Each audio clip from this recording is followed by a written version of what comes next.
महीने के किसी एक सोमवार का ऐसा नियम बना लो कि मुझे 3 नियम धारण करना है। महीने के किसी भी एक सोमवार को हम ये नहीं कहेंगे कि तुम सोमवार 5 पढ़ रहे हो तो 5 को करो, 4 पढ़ रहे हो तो 4 को करो, 3 पढ़ रहे हो तो 3 को करो।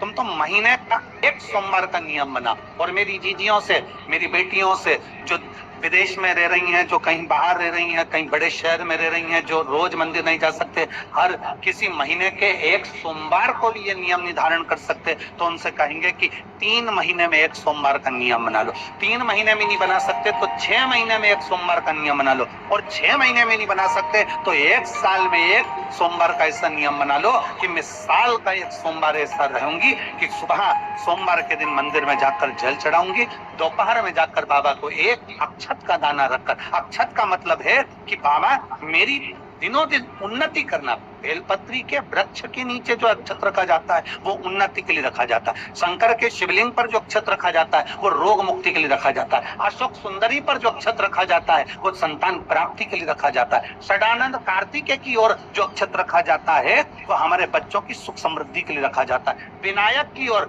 गणेश जी की ओर जो अक्षत रखा जाता है वो हमारे घर में कोई मंगल कार्य आ जाए उसके लिए रखा जाता है। और जो पीठिका होती है जिसपे शिवलिंग रखा होता है, पार्वती जी का हस्तकमल, उस पर अक्षत रखा जाता है तो नारी के अखंड सौभाग्य के लिए रखा जाता है। अक्षत रखने का भी तरीका है।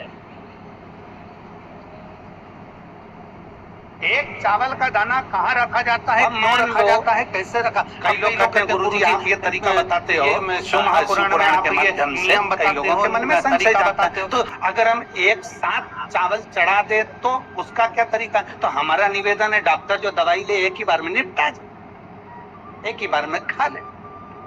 दवाई एक बार में पूरी खा गए असर नहीं करेगी, इसमें डॉक्टर का कोई दोष नहीं है। उसने तो बताया था ऐसे लेना ऐसे लेना, और तुमने मैं डॉक्टर साहब ने पूछा दवाई पूरी ली, शाम की दवाई भूल गई थी, सवेरे की दवाई भूल गई थी, ये दवाई भूल गई थी। डॉक्टर कहेगा हमने तो नियम बताया तब तुमने नहीं खाई, तो असर कहां से करेगी।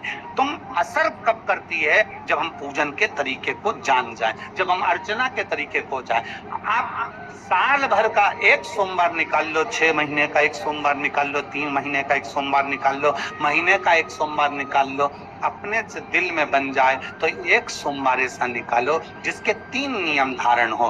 पहला, उसी सोमवार जिसको कर रहे हो उस दिन सुबह जल चढ़ाना। दूसरे, दोपहर के समय पर जाकर बेलपत्री के वृक्ष के नीचे एक चावल का दाना रखना, और परिक्रमा बेलपत्र की जितनी तुमसे बन जाए, जितनी तुम्हारे शरीर की कैपेसिटी, जितना तुम्हारा शरीर चलते बन जाए। हम तो ये भी नहीं कहते कि तुम भूखे रहकर भगवान का भजन करो, हम कभी नहीं कहते। हम तो यहाँ तक कहते हैं, हमारे पुष्टि मार्ग में यहाँ तक कहा गया कि वल्लभ कुल की एकादशी करो, भले बकरी जैसे चरो पर एकादशी करो। हम तो यहाँ तक कहते हैं कि बहुत समय से कल मेरी एकादशी है, एकादशी है, एकादशी है, एकादशी है, पूरे घर को हिलाकर रख दिया, एकादशी है, एकादशी, एकादशी है। बहू टेंशन में, बेटा डिप्रेशन में, पति पपीता ला ला के, सेव फल ला ला के, मूंगफली का दाना ला ला के, काजू कतली ला ला के, सेव फल ला ला के, और सारा सामान, साबूदाना, खिचड़ी और ना चिप्स, ना जाने क्या क्या ला ला के, बेचारा पति एकादशी आती है वो नौमी से चिंता में पड़ जाता।